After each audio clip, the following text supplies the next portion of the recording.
healthcare costs in the United States surpassed $2.7 trillion in 2011, more than any other country in the world. Despite vast expenditures on healthcare, U.S. standing in international health rankings continues to decline. Within the United States, Tennessee ranks 43rd in life expectancy, 48th in infant mortality, 40th in obesity, and 46th in preventable hospitalizations.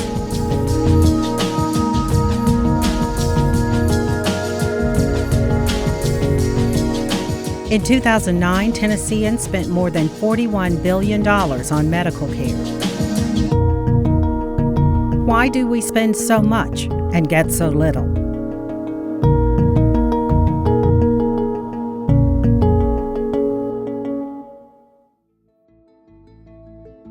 Major funding for NPT Reports Children's Health Crisis is provided by the Healthways Foundation, addressing the critical issues of children's health and public education, the Nashville Healthcare Council, the HCA Foundation on behalf of TriStar Health, Metro Nashville Public Health Department through a grant from the U.S. Department of Health and Human Services.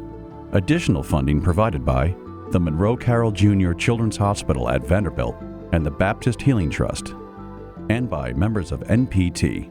Thank you. Hi, I'm Kimberly Williams-Paisley. If what we're doing now isn't improving our children's health, then what can we do as parents, as healthcare providers, and as a community to ensure our children will have their best shot at a long and healthy life? Join me for this edition of NPT Reports Children's Health Crisis as we explore a broader picture of health that goes beyond healthcare. Stay tuned. My first experience when I had to take Jordan to the emergency room with an asthma attack, you could tell he was struggling and he started to sweat really, really bad. I had called the pediatrician and she had told me to just go to the hospital. We got back in the room and they started putting all this tape and wires on it, and I'm like, oh my goodness, what's going on? Looking at a child that young, they can't talk, they can't tell you what's going on, what hurts. As a parent, it hurts really, really bad because it's nothing you can do. You don't know where to hold them, where to rub, what needs fixing, and it's just a guessing game. And when you get to the hospital, it's the same way. You're helpless, just like the child. You don't know what to do. Yeah, she's pretty tight, Mom. In the last 25 years, childhood asthma, like obesity and diabetes, is on the rise in the U.S. And right here, that means that their lungs are pretty clamped down and tight. Today, asthma is the most common chronic disease in children, a leading reason children are absent from school, and one of the most common reasons children are hospitalized. Listen right here. Good job. Asthma is primarily an inherited and environmental disease. Perfect. We cannot prevent a child from getting asthma. Here we go. We'll never be able to prevent all acute asthma attacks, and that's one of the reasons we are here as an emergency department. There, good girl. But we think we could probably prevent about 90% of the visits to emergency departments by good preventive care. Successful prevention of asthma means controlling the causes of flare-ups before they can lead to an attack. At the time that we were able to go home, the doctors come in, they kind of ask, what is the environment like at home? They try to help you figure out what may have triggered the asthma attacks. I had no idea. I have two sons that have asthma. I have an 11-year-old and a 6-year-old. My 11-year-old son's asthma is pretty much under control. He flares up maybe 2 or 3 times out of the year, and it's normally the weather outside versus my 6-year-old. This last hospital visit we had, I think they said this was his 11th time for 2010 of being in the hospital with his asthma. Our current system of health care tends to be episodic care. We fix things when they're broken. We don't address things sufficiently before they're broken to prevent that. Asthma is the perfect example of a disease process in which if we intervene in simple ways Hard. Go, go, go, go, go, go, go, go, go, go, go. to prevent acute episodes, we can avoid those more severe episodes that are very expensive Good job. to the child, to our economy, and as a public health burden. Moving from medical intervention to prevention of illness and injury in the first place may mean changing the way Americans understand health. We look at health as something we deal with after people get sick or after people get injured, yet we know that most of the determinants of people's ultimate health have much more to do with what we do in the community in the first place. The research shows very clearly that medical care, surprisingly, is maybe 10 or 15% of the determinant of how healthy anyone is going to be. Genetics is another important piece.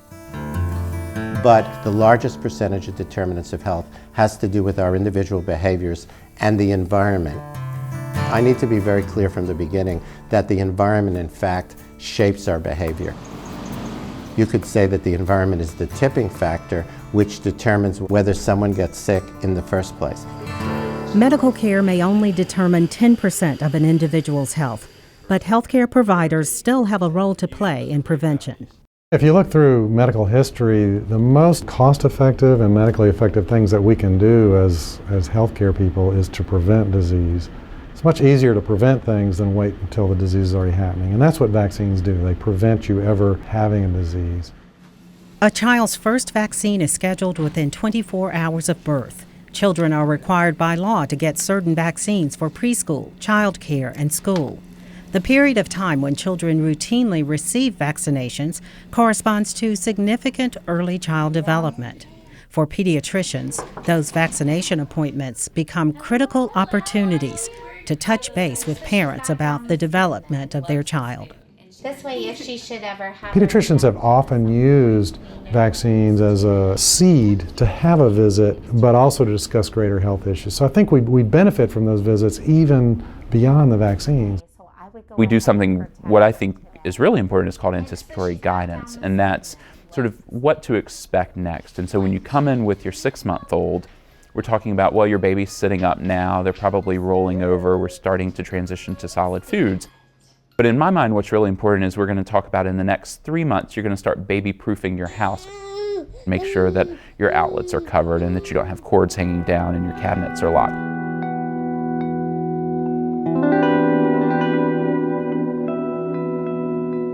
Once you hit about 15 months or 2 years, you're pretty much done with your major immunizations. And then it's like it falls off a cliff. And we don't see those kids unless they're sick. Open your mouth really wide for me. The number of children in the U.S. who see their primary care provider for well child visits continues to decline with age. So I think there is this sort of hyper-acuteness that when kids are really little, we really focus on every single pound that they gain, every new word that they say, every sort of milestone they meet. As kids get older, I think we naturally fall into this, well, they're generally pretty healthy. Things must be going okay. And we forget the bigger picture. The well child visit is like the 20,000 or 30,000 mile tune-up on your car. It's running those diagnostics. Where are we now? What are the pitfalls that we can predict based on what we're seeing? And how can we help you avoid those? And so if we miss those opportunities, that's one less opportunity to really steer that child, that adolescent, that young adult in a direction toward a healthy, long life. In the last century, chronic diseases have replaced acute infections as the leading cause of death worldwide. That's due mostly to antibiotics, vaccines, and improvements in medical technology. Well, in a way, we've been spoiled with vaccines. They work so well. You get them maybe 1 to 3 doses, and you're protected for 10 or 20 years, maybe your whole life. There was this renaissance of understanding viruses and bacteria in the early 60s. A lot of vaccines were made, and we've been chipping away, adding a vaccine every few years since then. But most of the easy stuff is done. Maybe we've been sort of tricked into thinking everything ought to be that easy. Now we're left with harder infections or harder health problems. We have a healthcare system today that's still rooted in what healthcare was in the 20s and 30s of the last century. You get an illness, you get sick, the doctor does something for you, you either die or get better. And that's just not the way it is anymore. A huge piece of the problem in healthcare today are these chronic diseases, lifestyle choices, your weight, your exercise, whether you smoke or not, what you eat, ultimately are now the limiting factors in your health. Tackling chronic diseases is going to require a different approach.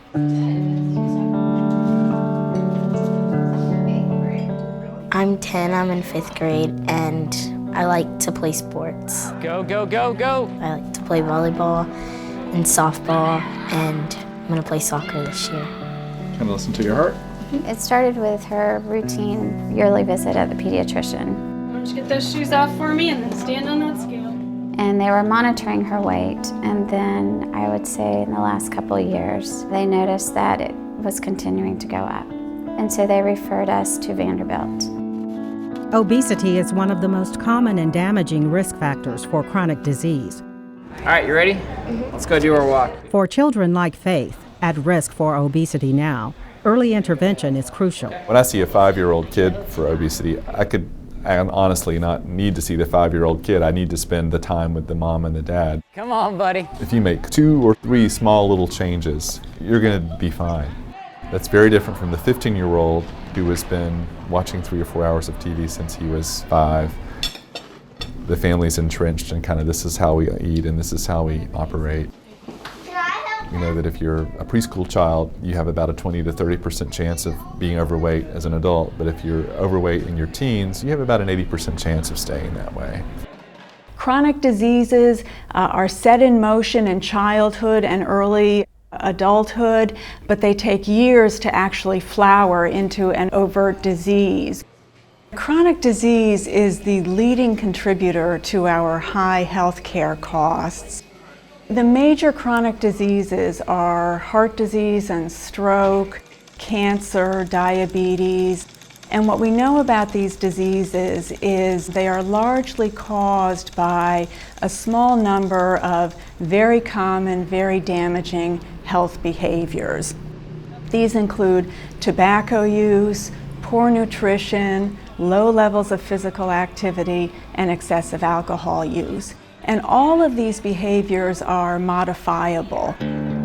Poor health in childhood carries over into adulthood, with consequences for the community. Those consequences are well known at Nissan North America, headquartered in Franklin, Tennessee. We're a car company. We build cars and trucks. We're not a healthcare company, but we're being forced to become a healthcare company. If you look at the global landscape, just in the last 10 years, the global competitiveness has just escalated and it continues to accelerate. When we talk about labor cost, healthcare is one of those big items for the U.S., but it's not for the other countries. It really stands out, and we get a lot of questions. Well, why is it so high in the U.S.? I thought U.S. was a healthy part of the world. And in reality, it's very costly for us to provide this benefit for employees. Nissan North America noticed that while their medical costs grew, the health of employees did not necessarily improve. There was just not a real focus on making sure that the well people stayed well. Now we're fundamentally shifting. We're moving our focus on wellness as opposed to just simply treating the illness. That sounds rather simple, but when you really put that into practice, that changes where you're spending your money, where you're investing. The daily decisions driving health are a mixture of individual choice and environmental influence. In Nissan's community, everyone has access to resources and is employed. Across Tennessee, healthy choices are accessible for some families, but not for others. If you think about chronic disease and you think about what we do as individuals, most people are working very, very hard to take care of themselves, to take care of their families. We're trying to be physically active. We're trying to select the right foods and eat healthier foods and watch what we eat. And yet, sometimes it feels like we're just climbing uphill because we're living in communities or in environments where that's very, very difficult.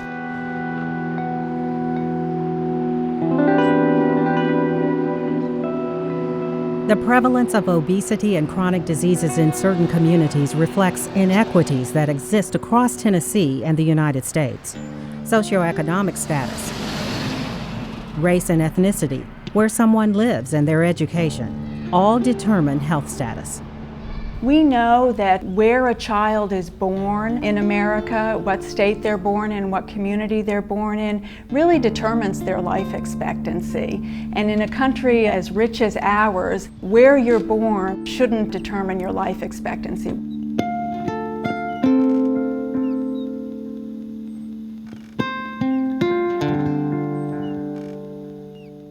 In our society, we have a lot of health disparities. They're mostly based on income. If you're poor, you're going to have a lower standard of health. You're going to be unhealthier. If you're wealthy, you have access, obviously, to more education. You have access to better jobs. You have access to healthier food. You have access to healthier neighborhoods. Everything about wealth can buy you a great deal more health. This is why the South is the unhealthiest region in America. It's also the poorest region in America. In the U.S., children below the federal poverty level are more likely to have asthma than children who are not poor.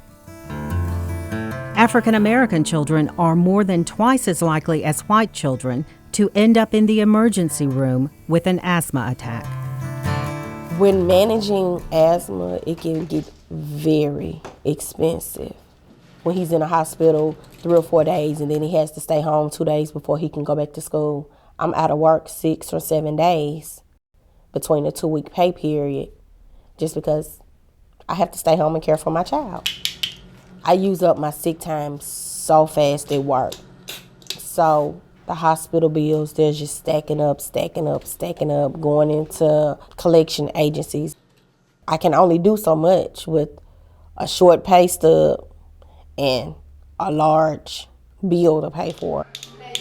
Both of Alana's children have access to health insurance and cheaper medications through TennCare. But even with those benefits, medications can still be out of reach. The inhalers, which are $20 a while. Then you have to buy more than one inhaler, not only at grandparents' house and at home, but also at school.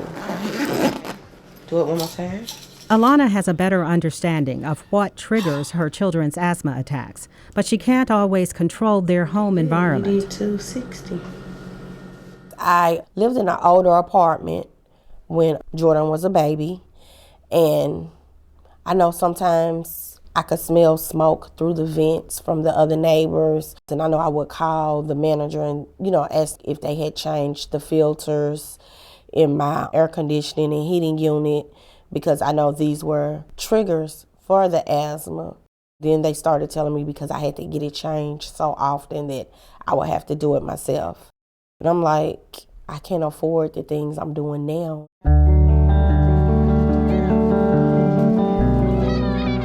When you think about children, we want healthy environments where children live, where they go to school, and where they play.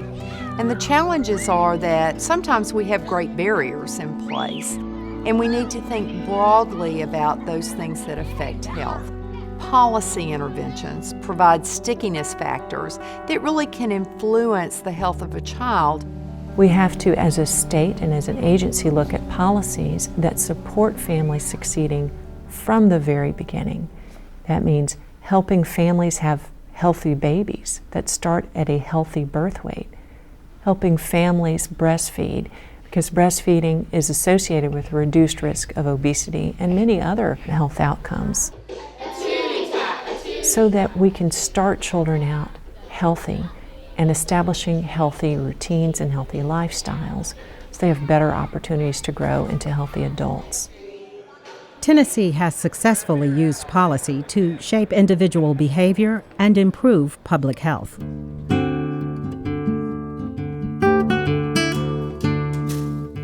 Oh, there used to be such a smoky haze at Legislative Plaza.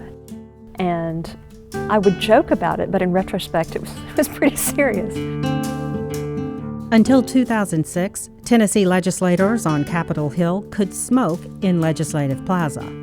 I remember my astonishment the first day that I walked in to seeing powerful political leaders sitting in their committee chairs and smoking while they debated legislative issues.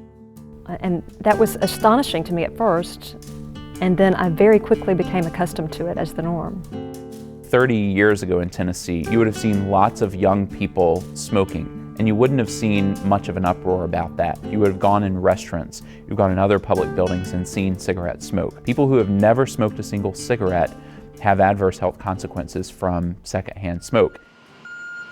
More than 40% of children admitted to the emergency room for an asthma attack have been exposed to secondhand smoke. In 2007, Tennessee passed the Non-Smoker Protection Act, which eliminated smoking in public places statewide. Tobacco is one of the 3 items on our state seal, for goodness sake. And we were the first southern tobacco growing state to pass a statewide ban like this. Though still above the national average, Tennessee's adult and child smoking rates have declined since passage of the Non-Smoker Protection Act. So we've absolutely created a culture where we know that tobacco is bad, both for the people who smoke and both for the people who have never smoked. A lot of it's just a cultural change. I think smoking is actually a good example of the kind of thing that's going to happen with obesity.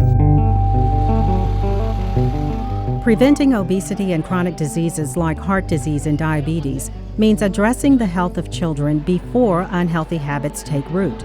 The easiest place to do that is in schools, where you can impact the most children for the most time. In schools, we can provide nutritious foods, we can provide smoke-free environments, we can provide opportunities for physical activity.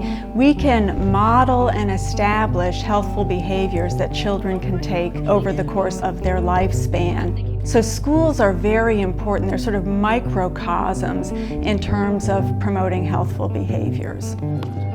Tennessee legislators have made schools a healthier place for children, requiring 90 minutes of physical education every week for students in kindergarten through 12th grade. Tennessee also has banned sodas and sugary snacks in elementary and middle school vending.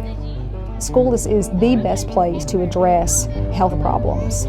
It is a way to truly reach the most amount of kids in the state of Tennessee all at one time. The reality is that children that are in elementary school today, if you're born in 2003, that is the very first generation. If something's not done about our child obesity rate, they're not going to outlive their parents. Boys and girls, right now we're doing our garden journal. Research shows healthy children do better in school. Healthy children grow up to become healthy adults.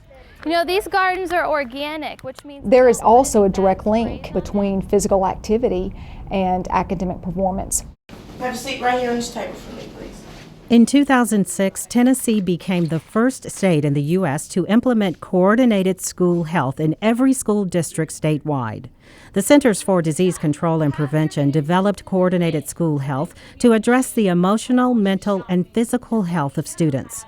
A coordinator in every school district evaluates the needs of each school, connects resources, and collects data on health trends.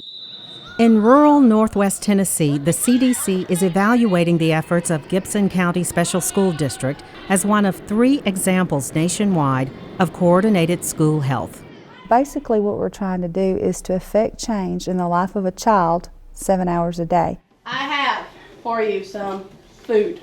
In a coordinated school health program, and in Gibson County in particular, you have comprehensive health education, nutrition education. Which ones do we need the most of? We incorporate all these healthy messages in every part of the day and then try and make the link between your choices and how they affect you. What I want us to do now is go ahead and do our Take 10 break. It's very satisfying to see changes in schools. And we're going to spell it as we twist. Ready? S. To walk by a classroom and see a Take 10 lesson, which is physical activity in the classroom. Very good. In their selection, in their improved offerings in their cafeteria. Now, those are the sort of things that you look for in schools that you know this is working here.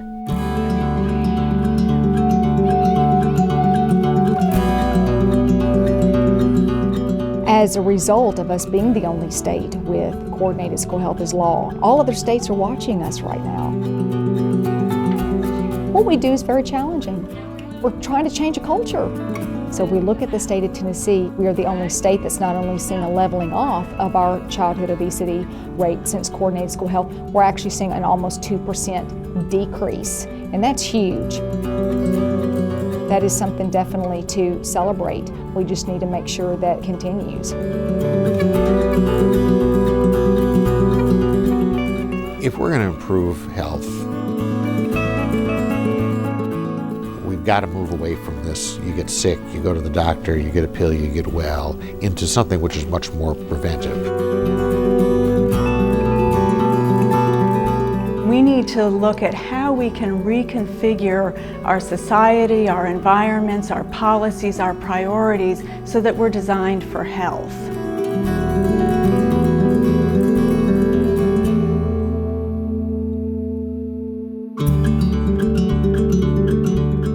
Tennessee really can become one of the healthiest states in the nation, and it's going to take work.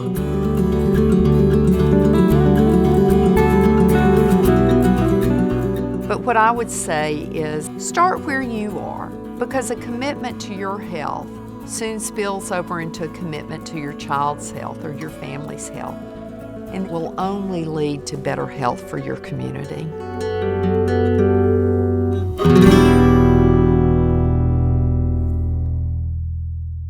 It should be easy for our children to get plenty of exercise, find healthy foods, access quality preventive care, and understand the consequences of an unhealthy lifestyle. But creating a Tennessee where these healthy choices are a part of daily life may not be a quick or easy solution. If we succeed, and we must, we will secure a happier, more prosperous future for our children and for generations to come. Please join me in learning more about the children's health crisis in Tennessee and what you can do about it by tuning into NPT's ongoing coverage and by going to wnpt.org/children's health.